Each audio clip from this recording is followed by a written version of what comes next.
To the member for Greenway. Thank you, Mr Deputy Speaker. I'm pleased to have the opportunity to make a contribution on this amending piece of legislation, which makes some changes to the Broadcasting Services Act and a number of related acts.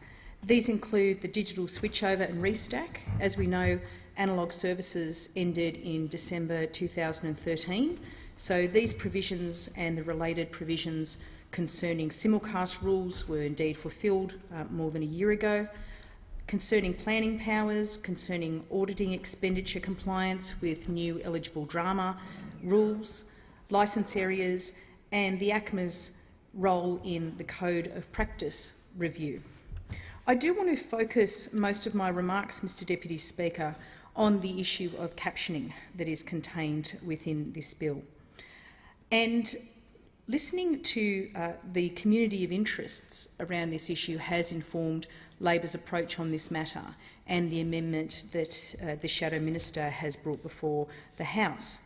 Just to give you an idea of some of the community of interest that has been alive in this matter, in October 2014, I received correspondence from Deaf Australia, which included in part, "I'm unsure if you're aware of the federal government's bill covering certain elements of the Broadcasting Services Act that deals with captioning issues. Along with Media Access Australia, Australian Federation of Disability Organisations, Deafness Forum of Australia, Australian Communication Consumers Action Network and the Human Rights Commission, we are concerned that the deregulation was drafted with provisions that approach the whole issue solely from the perspective of the television industry. The elements of the drafting does not appear to have any knowledge of how captioning works in practice and how it will be regulated in a real-world situation." I'm quoting that directly, Mr Deputy Speaker, just to illustrate the level of concern that many who are concerned with this legislation have expressed. And in the Minister's second reading speech on this bill in this place, I quote, "Reflecting stakeholder feedback, the Communications Portfolio Deregulation Roadmap identified captioning reporting as an area for reform in 2014. I'm sure that's true, but the problem is that some key stakeholders in the accessibility area were not afforded sound consultation, and that's a fact that has been conceded in the Senate inquiry outcomes, which I'll discuss in a moment. There are indeed two limbs to the opposition's amendment that we have before us. Firstly, in terms of the review of captioning requirements and compliance reporting. If I can turn to specifically the Senate committee inquiry, which recently gave its report into this matter, and part of what it discussed in terms of captioning obligations was the issue of granting exemptions from captioning obligations for new subscription television channels from 1 to almost 2 years, depending on when the new service commences, and removing the obligation for the ACMA to conduct a review of captioning obligations by the 31st of December this year.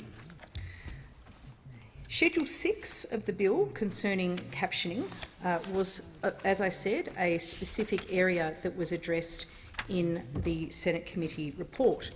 And I want to turn to paragraph 2.71 of the report and its discussion on consultation. And I quote, "A significant number of the submitters to the inquiry expressed concern that there had been a lack of adequate consultation in relation to the proposed amendments to captioning obligations and NEDE scheme audits." And just as a couple of examples, again from Deaf Australia, and I quote this, "We did not have an opportunity to provide any detailed feedback. They, the department, just told us what the proposed changes were going to be. I do not believe that there has been any adequate or appropriate consultation with consumers or broadcasters." It goes on in paragraph 2.73 to note the Age and Disability Discrimination Commissioner, the Honourable Susan Ryan, agreed that the captioning amendments in the bill should be delayed pending further consultation. Mr Varley from Media Access Australia in paragraph 2.74 noted that the bill proposed to repeal the provisions requiring the ACMA to undertake a captioning review by the 31st of December this year. It goes on Mr Diener from Screen Producers Australia argued there'd been a lack of adequate consultation, and to their credit, the department, from Dr Pelling from the Department of Communications, acknowledged in evidence to the committee at paragraph 2.76 of the report that consultation in relation to the proposed measures in the bill could have been improved.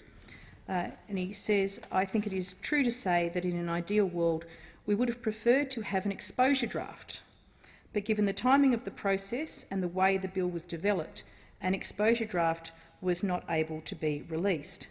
Well, kudos, I think, to the department for acknowledging that, Mr Deputy Speaker.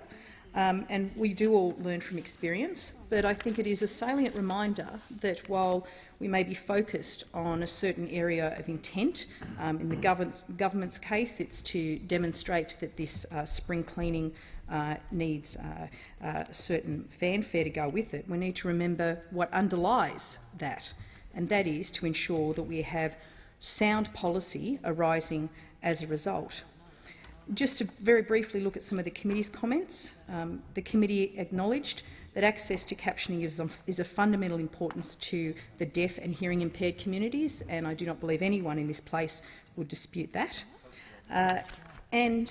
Just in conclusion, paragraph 2.85, the committee notes that a large number of submitters indicated that the consultation process in relation to the bill has been inadequate. I think I've made the point as to that, Mr Deputy Speaker. But where I would like to turn also is specifically to a couple of matters that were raised in the Human Rights Committee of the Parliament concerning these issues. In the 16th report of the Parliamentary Joint Committee of Human Rights, the committee looked at this bill and raised a couple of matters for questioning to the Minister, seeking his advice as to the compatibility of the amendments to the captioning obligations with the right to equality and non-discrimination and the related rights of persons with disabilities.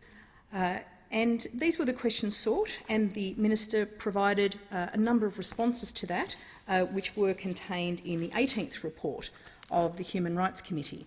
And it was noted that many of these elements could in fact be justified on the basis that they were proportionate or otherwise fulfilled a legitimate policy expectation of the government. I will point to one of the interesting element, I think, arising from the 18th report, and that is in relation to the blanket exemption from captioning requirements for all new subscription television services for at least 1 year. The committee noted that it remained concerned that this might still have an adverse impact on deaf and hearing impaired viewers, because if there were no captioning requirements for all new TV subscription content, then that content would, of course, be inaccessible. And as noted in paragraph 2.12 of that report, it is not clear to the committee that the limitation is proportionate to those objectives. This is because there is currently a mechanism by which a subscription service can seek an exemption if required, that is, through an application to ACMA, which must assess each application on its merits. So the point I'm making here, Mr Deputy Speaker, is we have in the bill before us provisions for a blanket exemption for new subscription TV services, when in fact there is a provision for exemption by application already contained here.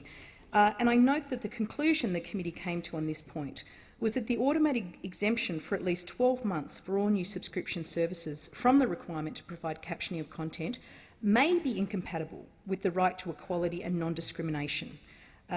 I simply note these. I don't intend to, of course, move any amendments on this, Mr Deputy Speaker, but I simply wish to note this, and we know that it's a fact that captioning requirements on subscription TV licensees are more complex than those which apply in the free-to-air environment.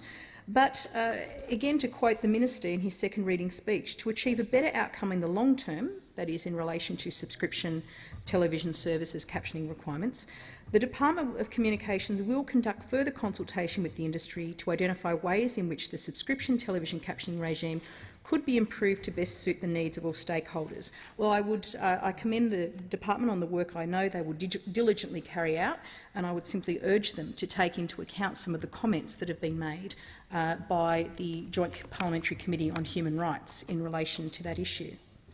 I do want to mention something a bit closer to home, Mr Deputy Speaker, and that is the work, the efforts and the passion being undertaken by two individuals, David Cunningham and Paul Robertson. They're the co-creators of the Dangerous Dave Show, and it's a collaborative disability project which aims to present through the media, utilising ICT, the broad spectrum of issues facing Australians with a disability. Now, I had the pleasure of sitting down with Dave to discuss not only this bill in Seven Hills, but also to film a pilot interview in which we discussed a wide range of issues confronting people with a disability, including how people with a disability are portrayed in the media and how successful the Broadcasting Services Act has been in achieving its objectives, including its stated aim of taking into account the portrayal in programs in the matter of programs that is likely to incite or perpetuate hatred against or vilify any person or group on the basis of physical or mental disability. Amongst other things, Dave and Paul are working to improve community awareness, understanding and education of disability in all its forms, increase the level of people with a disability participating in the media, and fight the stereotypes that often surround people with a disability.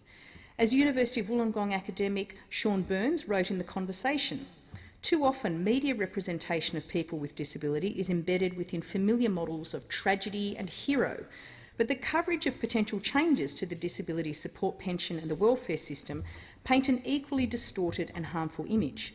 And as People with Disabilities Australia President Craig Wallace told the Sydney Morning Herald, regarding classifying people into having permanent and non-permanent disabilities, the reality is that it isn't as simple as that. I've got a permanent disability and I work.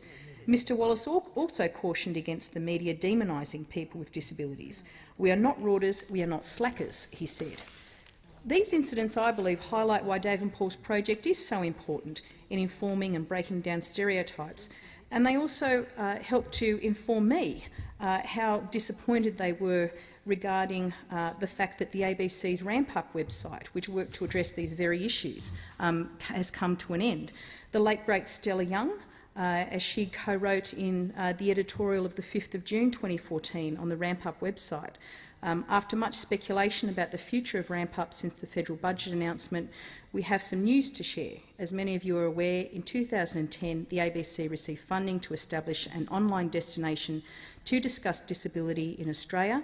Our current contract with DSS finishes on 30 June this year and has not been renewed.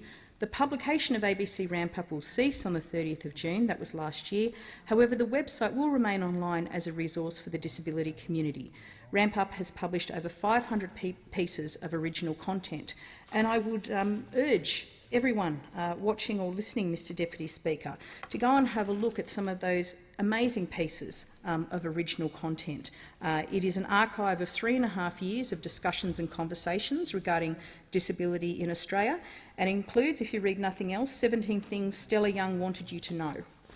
I've also, Mr Deputy Speaker, had an abiding interest in the ability of ICT to be able to be a transformational power, both in terms of the digital divide, but also more broadly in terms of being an enabler for people with disability.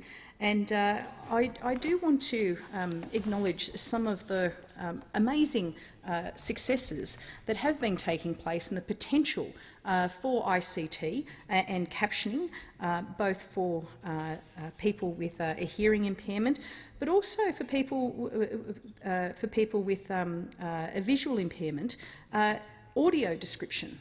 I think we need to do a lot more as a society to increase access to audio description. And just to give you a useful description, this is from the ABC audio description trial in April 2013. Without knowing what's on screen, TV becomes a guessing game for Australia's 600,000 blind and vision impaired people, and that's where audio description comes in. AD is a track of narration which describes important visual elements of a TV show, movie or performance. It's delivered between lines of dialogue and means that those who are blind or vision impaired can switch it on to keep up with the action without relying on other people. and notes that some audio description was provided for a number of Australian-produced programs for the trial, and that programs included Rake, Lowdown, Summer Heights High. I'd love to know how Rake was audio described, Mr Deputy Speaker, in some elements.